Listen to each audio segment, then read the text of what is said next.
Hoy quería hablaros de una sentencia que se conoció hace apenas un par de semanas. Una sentencia dictada por el Tribunal Supremo que por fin toca un aspecto que venían usando los bancos para evitar las máximas reclamaciones posibles y reducir así las cantidades que tienen que pagar. Se trata de una sentencia que no favorece a la banca y que os va a interesar. Sobre todo ahora, en el que todavía se mueven miles y miles de reclamaciones sobre gastos hipotecarios, aunque no es algo exclusivo de este tema.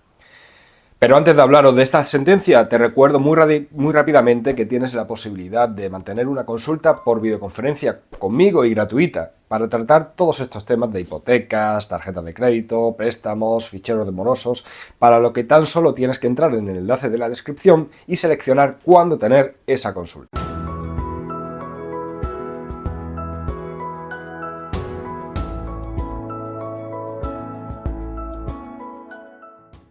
Mi nombre es Javier Fuentes y soy abogado y fundador del despacho que le pone el nombre a este canal, Jurisfirma Abogados.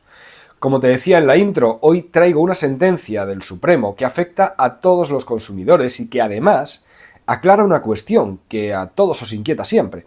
Se trata de una sentencia que nos habla de la condena en costas a los bancos. Es de lo más habitual, incluso diría que es la forma que tienen de actuar la inmensa mayoría de los bancos, que sobre todo en los asuntos de gastos hipotecarios, pues que se les presente una reclamación extrajudicial, bien a través del correo electrónico que ponen las entidades para este fin, bien a través de burofax o de la forma que sea, y que ante esta reclamación o no respondan, o bien respondan que no se les da la razón por el motivo que en ese momento entiendan más adecuado. Por prescripción, porque la cláusula es clara y transparente, porque se les informó de la cláusula adecuadamente, el motivo es lo de menos. Simplemente no dan la razón al consumidor que les ha reclamado extrajudicialmente. Con esto, el consumidor lo primero que tiene son muchas dudas de si realmente reclamar judicialmente o no. Los bancos son conscientes de que no todo consumidor va a acudir al juzgado. Para empezar, diría que el perfil medio de cualquier ciudadano suele rehuir de meterse en un procedimiento judicial. Eso ya de por sí suele suponer un hándicap que les frena a reclamar lo que les corresponde.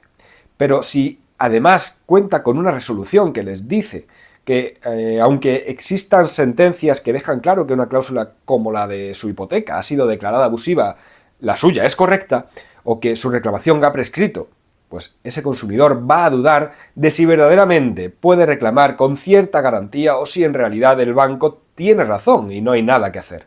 Ese consumidor tendría que buscarse un abogado e informarse sobre si puede reclamar y siempre tendrá la duda de si le va a salir más caro el collar que el perro o si va a perder el juicio, cuánto le va a costar. Por tanto, está claro que esta actitud del banco ya ha dado sus frutos. Porque ante esa situación hay muchísimos consumidores que decidirán dejarlo.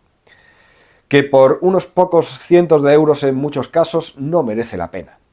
Y esos que aún así no se conformaban con la respuesta del banco y reclamaban eran bastante menos. Y para estos el banco tenía preparada otra estrategia. La de allanarse nada más recibir la demanda. Para el que no lo sepa, esto de allanarse significa reconocer que, en este caso el consumidor, tiene razón y que se le debe pagar. Incluso pagaban, en la mayoría de los casos, directamente. ¿Por qué hacían esto y qué ganaban los bancos? Pues porque hay un artículo que dice que cuando el demandado se allana antes de contestar a la demanda, no se le condena en costas, es decir, que no tiene que pagar los gastos del abogado y del procurador del demandante. Es verdad que este mismo artículo establece una excepción, y es para aquellos casos en los que antes de presentarse la demanda se había realizado una reclamación previa. En estos casos sí se entiende que el banco actúa con mala fe y por tanto se les debe condenar en costas. Pero los bancos aún así actúan de esta manera y una vez que reciben la demanda se allanan. Y además piden que no se les condene en costas.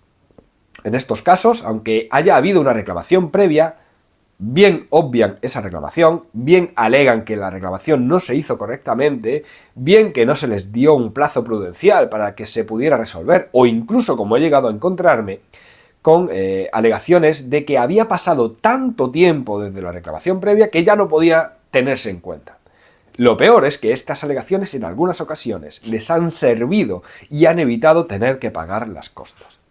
Esto, sumado a que hasta hace no mucho Cualquier mínima diferencia entre la cantidad pedida y la que finalmente se otorgaba en sentencia les valía para evitar también una condena en costas, pues ha conseguido que le saliera muy bien la jugada.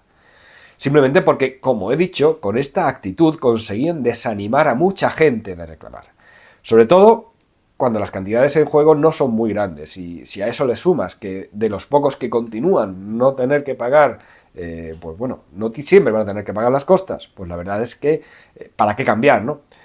Bueno, pues ahora lo que hemos conocido es una nueva sentencia en la que ya se les pone más difícil que esta estrategia les siga funcionando. Se trata de una sentencia del Tribunal Supremo, pero como puede parecer extraño que hoy en día el Tribunal Supremo adopte decisiones de este tipo, tengo que aclarar que no es mérito del Supremo, sino nuevamente del Tribunal de Justicia de la Unión Europea. Porque esta sentencia del Supremo, dictada el pasado 25 de abril, no es sino la aplicación de una doctrina plasmada por el Tribunal Supremo en una sentencia dictada el 13 de julio del 2023. Casualmente el mismo día en que se dictó también la sentencia que da un giro de tuerca al asunto del IRPH y que esperemos que también apliquen pronto. Bueno, pues esta sentencia, después de repasar las distintas posturas que ha mantenido el propio Tribunal Supremo en asuntos parecidos, en los que lo que se discute es la condena en costas, lo que hace es reseñar esa sentencia del TJUE, que lo que se cuestiona es si ese artículo, el 395 de la LEC, que permite que no se condene en costas a un banco cuando se allana la demanda antes de contestarla, y siempre que antes no se hubiera reclamado extrajudicialmente, es compatible con el principio de efectividad que debe primar en derecho europeo.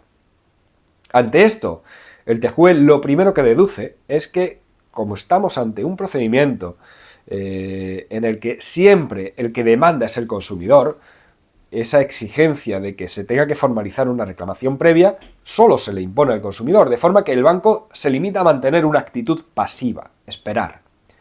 Sin embargo, para el TJUE no puede tampoco dejarse de lado el hecho de que, aunque la abusividad de una cláusula es una cuestión que se tiene que analizar en cada caso en concreto, es cierto que tampoco puede obviarse el hecho de que estamos ante cláusulas sobre las que ya se han dictado muchísimas sentencias, todas ellas determinando la abusividad de cláusulas iguales o similares a las que existen en la práctica totalidad de contratos de préstamo.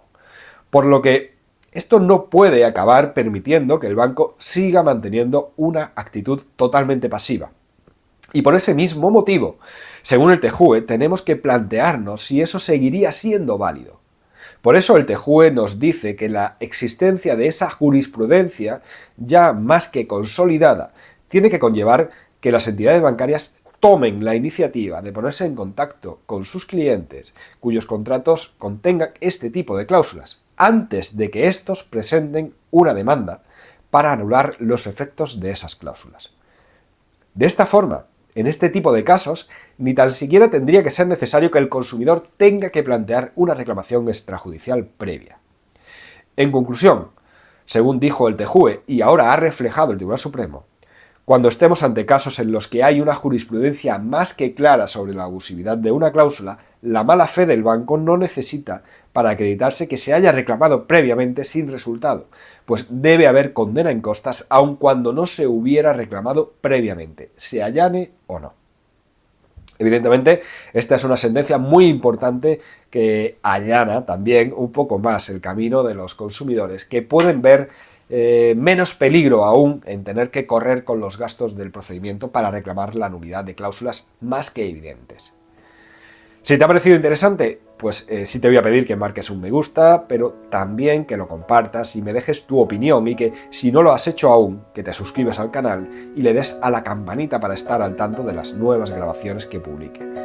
Para acabar, te digo que si quisieras contactar conmigo directamente, que puedes hacerlo bien a través del correo electrónico info@iurisfirma.es o rellenando el formulario de contacto que puedes encontrar en la web del despacho iurisfirma.es. Un abrazo muy fuerte a todos y hasta luego.